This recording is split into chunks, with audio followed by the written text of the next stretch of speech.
Fawn and Matt. We're an interracial couple with 2 kids wanting to do something that highlights the power of friendship and what it means to be in the company of true friends.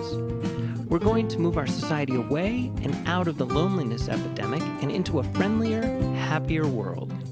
Welcome to our friendly world. Better, stronger, together.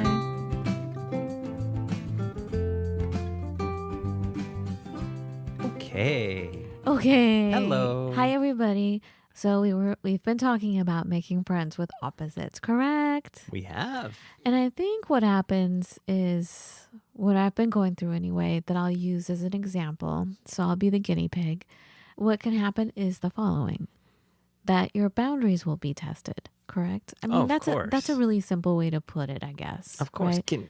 Can you imagine if you became friends with somebody who, ate, let's say, completely different food than you do and invited you over for lunch? It's just one of those things. Boundaries, weirdness, whatever you want to call it, will be tested.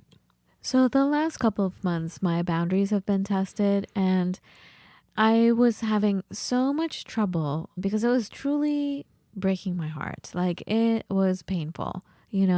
People that I thought, like one person that I thought was a friend, that once again, I was like, oh, yay, the kids could have an auntie, and it turned out to not be the case at all. It was a freakish train wreck of a situation, friendship wise. It was sad. Right. It always is. To this day, I'm like, every time I go to the store now, I'm like, oh, am I going to run into her? And I have to be like on guard, and I hate doing that. Right. And also the other one was our neighbor that I ended up getting into it with.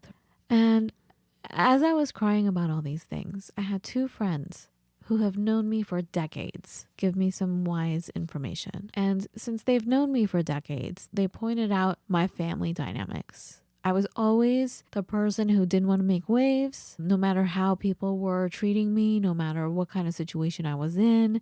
I did not make waves. I did not lower to their level of fighting back. I never wanted to fight back verbally in any way, right? And so I left. So we've been... Right. Like, I had to cut off family, and not just one section of the family, like all these family members, some of which are really cool. No, all gone, right? Yes.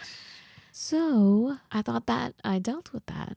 But we have another friend who's also on our podcast some years ago who said how you start something is how you finish something. What that means is, for example, let's say you hate a job and you leave that job. Make sure that you leave in your own spirit on a good note. And you do that by thinking about all the things that you should be grateful for, and make sure there is no charge on anything, that you don't have a charge on anything.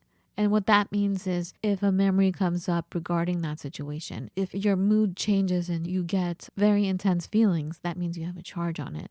So you do whatever you have to do. Pray it out, talk it out, do whatever you need to do to take that charge out of your spirit. That's when you get clear.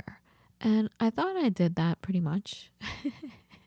But I think that we do get the same lessons coming up in different ways until it's for sure that you have mastered whatever that is. You've mastered that charge. You've mastered that situation, that relationship, the dynamics of that relationship, I should say. And so with me, if I can use myself as an example, there were no boundaries. I did everything. I bent over backwards. I let things go that bothered me, that these women would say, do. I just, the term is water off of a duck's back, right? Yes. Is that the term? Yeah, that is. I lived like that, but deep inside, I think it was really bothering me. And so these 2 friends pointed that out. And in my particular situation, I never wanted to look like a bad person. Because growing up, I was told, you're a bad person. So if I did stick up for myself or I did disagree, then they would say, see, precisely why you're a bad person. And I never thought about it like that until my 2 friends who've known me forever mentioned that that's what I'm afraid of. And so what if someone calls you a bad person? You need to draw your boundaries and say, you can't do that to me.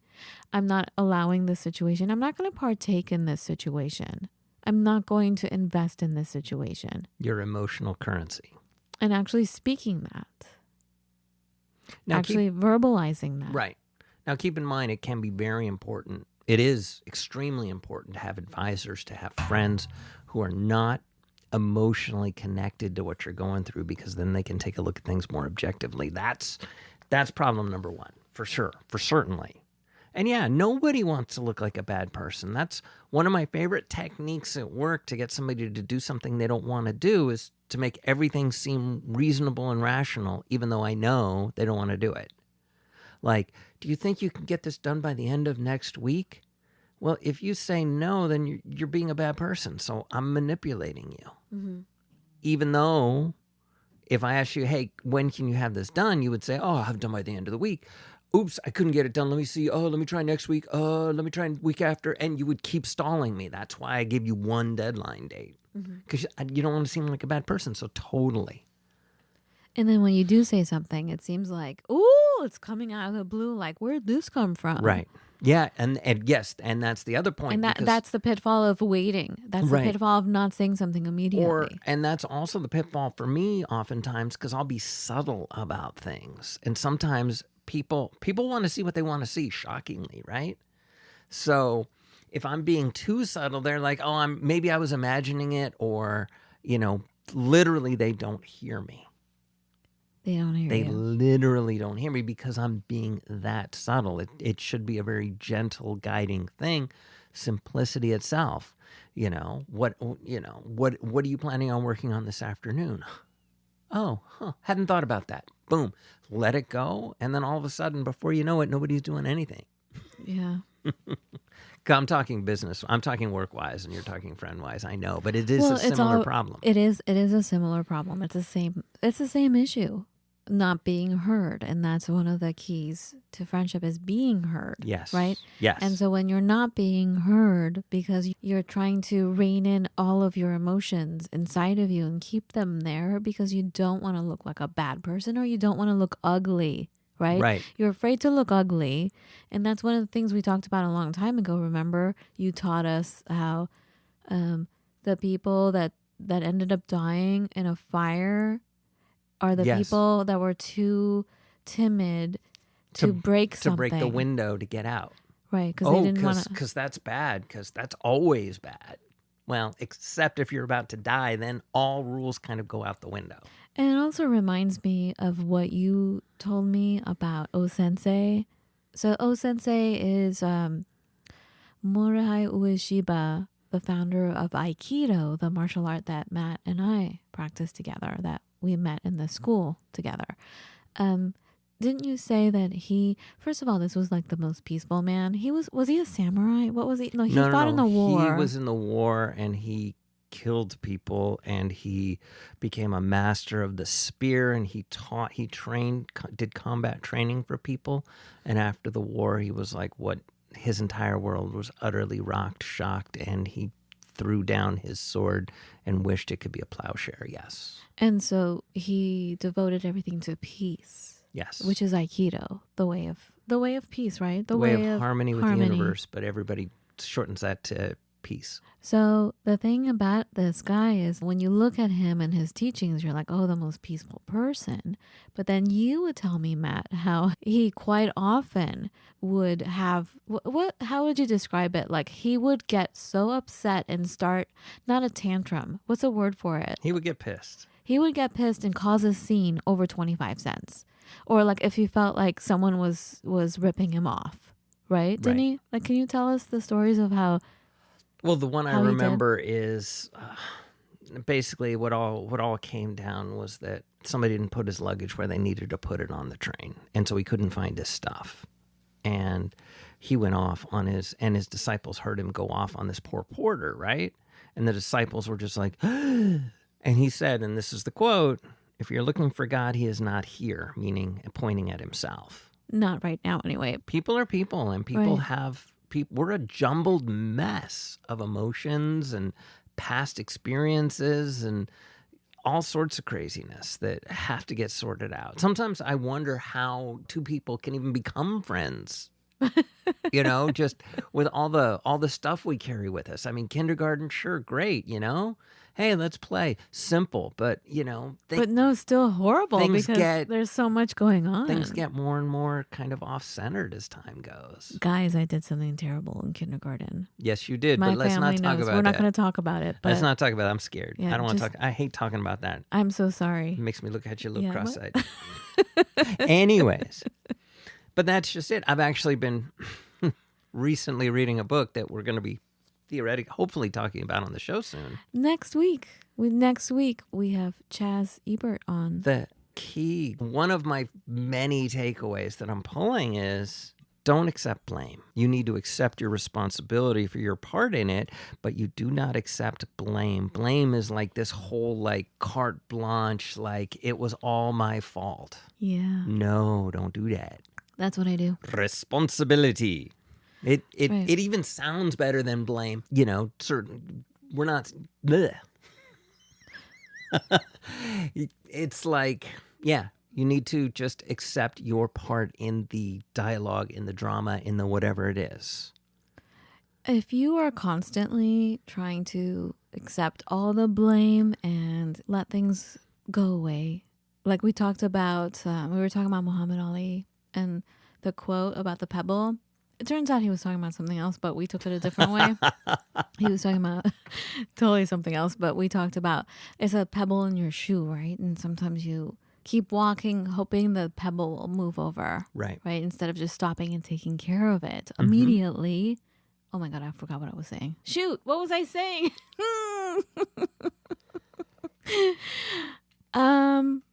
What was I saying? What did you say right I before? said don't accept responsibility, but not blame. I guess, wow, I totally lost my train of thought. But I was saying sometimes it's okay. It's okay to look ugly, and you can't always have the facade. It's okay. It's okay if you appear ugly. Yes, and you need to forgive yourself in those moments you do look ugly. I've been looking ugly at work, and I've been getting called out on it all over the place. Constantly what is said is, you are not wrong, but the way you are saying it is bad. And But it's like... Explain why, though, you're saying it that way now. Because I'm not being heard. Because they have you, and my desk is right next to you. Every day you try to explain it in such a diplomatic way. And it's been months, and they're still not getting it. And they're still not getting it. And, I'm getting back when I'm like, maybe this person, you should get some help for them. Training. Some He said training. Training for them, because they're not performing the job the way they're supposed to. And I get back, they've been doing this for 20 years, so I think you're mistaken. Meanwhile... And I'm the one who hears it every day, and they're the ones who've seen their resume. And it's like, those aren't the same thing. And so what if someone has been doing something for 20 years? Technology is shifting so much. Every week, every day. And also... we all need training. There's a big difference between having a 1-year experience 20 times in a row and having 20 years of experience. Explain that. You could do the same thing every year, year after year after year, and you're not growing. Correct. You're not keeping up with the world. You're not challenging yourself. You're not moving forward. You're just doing it the way you did it before because it was good enough. Right. I mean, even in voiceovers, the industry I'm in now, things change all the time. You have to audition differently. People are looking for a different sound. And if you're still doing voiceovers the way they did 20 years ago, Action. No one wants that. No one, you know what I'm saying? Right. It's a different feel. You have to keep up with what the world is doing, with the outside world. You have to keep up. You have to learn what's going on. Again, this goes back to opposites, right? You have to understand what is happening somewhere else. Outside of yourself. Outside of yourself. Yeah, exactly. So what happened with me was I just exploded and turned ugly on a friend next door because the boundaries, like, it was too much. And all of a sudden I was like, she crossed the line. She crossed the line by offending Matt to his face. Bad enough if you just do that to someone I love. But it was so ugly. Then I turned really ugly.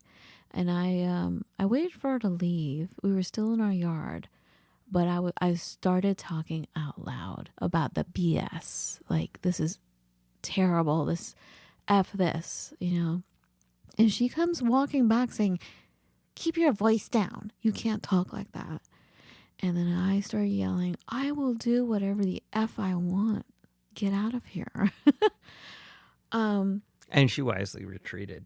She did, thank goodness. But honestly, and now I hear that she doesn't know what she did wrong. Right. Right? Well, oh, here's what I was going to say before. Now I remember. Sometimes things appear easy to other people. They're like, oh, you just have to forgive. Simple. Just forgive.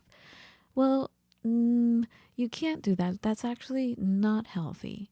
There are other steps you need to take before you go into loving kindness when someone has done you wrong. Right. Because your body knows it's still holding the trauma of what happened, the misdeed. You have to get that out of your system first. You just suddenly can't forgive. And that's a big part of why I'll go for a long bike ride, because it allows me to just shuck off anything that I'm feeling. You need to process it.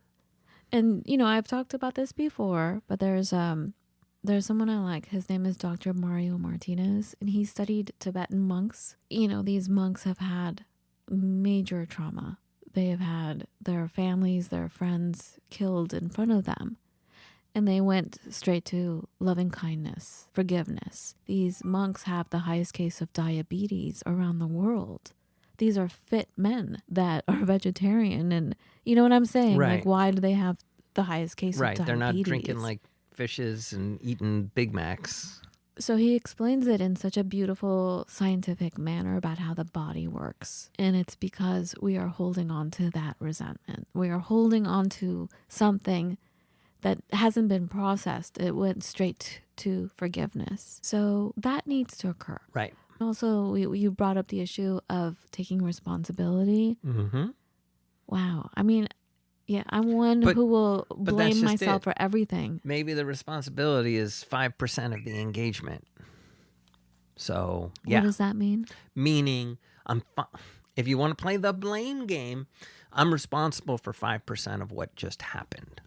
But I am not responsible for 95%, and I am not responsible for them saying those words to me, if that's what the case is. And it's okay for you to express yourself and look ugly to say, this is not okay. I think so many of us listening, and I think most of the world does not live this way. Most of the world is more narcissistic, I think. But I feel like our friends listening and us, we're more like the opposite. We take responsibility for everything. We take the burden of everything. We're super empathetic, you know, super forgiving, don't want to cause any waves, just want things to be peaceful. And by and large, I think most people don't want to cause waves. That's the other thing.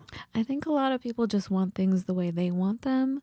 And I think the issue is that you could look at a situation from afar if you really don't know what's going on and say, well, they just need to get over it and make up, okay, and just make peace. However, if someone is threatening you, you need to take that seriously. Yes. All right? You can't just forgive that. You need to take action. You need to take care of things, right? Right. And I think a lot of us, because we don't want to look ugly or we want to be friends, that we don't establish those boundaries. And Aikido, like, have a circle about you that, hey, you are not allowed here like this. Right. All right? Right.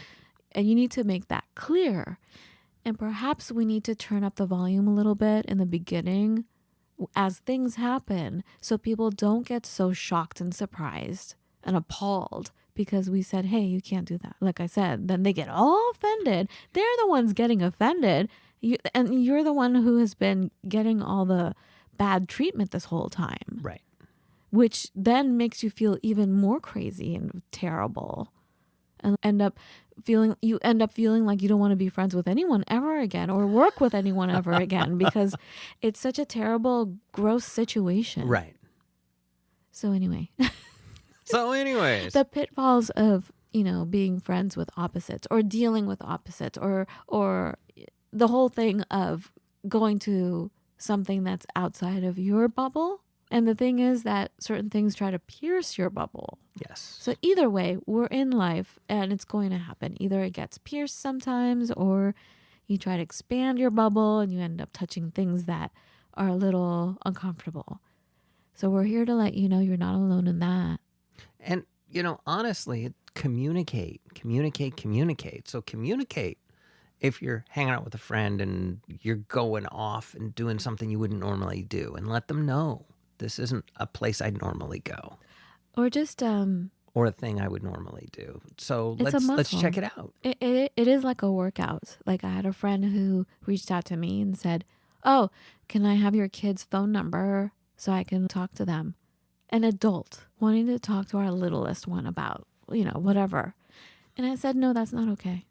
You can talk through me." There you go. But I could tell she was taken way aback. Meanwhile, she's one of the people that when the kids get invited, I'm never invited to their house. Like I'm sitting there outside. Mm-hmm. Like there is a boundary with me. Even at the library, like she's allowed to go into a certain section where the kids are, but no other person is. I'm always left out. So the one time I'm like, "No, you cannot have my kid's phone number. If you want to talk to my kid, you can do so through me." Right. About this situation. Do you know what I'm saying? Yeah. Don't be afraid to be don't be afraid to look like a bad person. Right. Or ugly. Just be you. But, I could tell, like, now it's all weird. I'm like, you're feeling weird? Meanwhile, it's been months for me. Right. I dropped off one of our kids at a slumber party that was far away. It was quite a drive. Get there, have never met this person. Know this person, this family through a friend. And when I got there, I went with a tray of cupcakes and everything. Homemade, vegan, organic, like beautiful, delicious. And the tray gets taken from me, barely a thank you. And I had to stand there and go, "Can we come in?" And she looked at me and she said no. So, of course, our kid went in, but she said no to me. I don't understand that. And then that kind of personality gets mad at me when I say, "Oh, no, I'm sorry, I don't want to give my child's phone number to you. You can talk to me about There's strangeness all around, and there's I don't understand people have it. boundaries all over the place, and it's about asserting your own boundaries without impugning on others. I just don't understand why they don't. When they have their own like huge walls and boundaries, that if I very gently say, "Oh, no, I would prefer if you," actually I was very like soft about it. I said I would prefer if you actually went through me. Right. And I know you were, but that's just it. People don't see problems in their own behavior. They see problems in others, because what I'm doing is what I'm doing. And there's a certain belief that everybody holds on to, myself included, that what we do is morally right and absolutely right because I'm doing it. And unfortunately, our brain's not wired that way. We actually defend every action as far as its moralistic sense after we do it. So we're always kind of in this self-justification mode, but that's beside the point. But the thing is we have a hard time seeing flaws in ourselves. And typically it takes some very drastic stuff to cause us to see it. So the lesson for me that I've been working on that I'd like to pass on is it's okay to assert yourself. It's not only okay, it's necessary. Very much. And it doesn't mean a blow up. It just means very kindly saying, "Let me think about this." No, I'm not going to do that. And I'm going to work on figuring out how I can not be so gosh darn subtle or so gosh darn blunt. And with nothing, it feels like in between. I think in your situation, you have to reiterate how you have been telling them. And I know this because of our personal relationship, because I've gone through this with you too.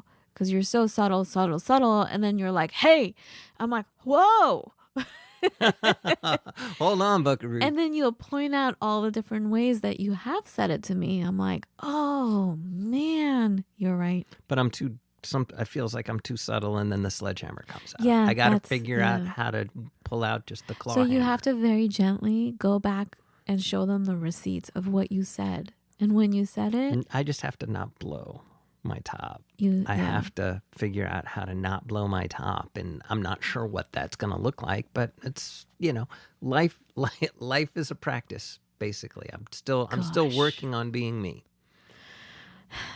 It's not easy. It ain't easy being cheesy. Nope. All right. That's us for now. Have a beautiful every day. Stay well. I took your line. You took my line, gosh darn it. No, you say it. Be well.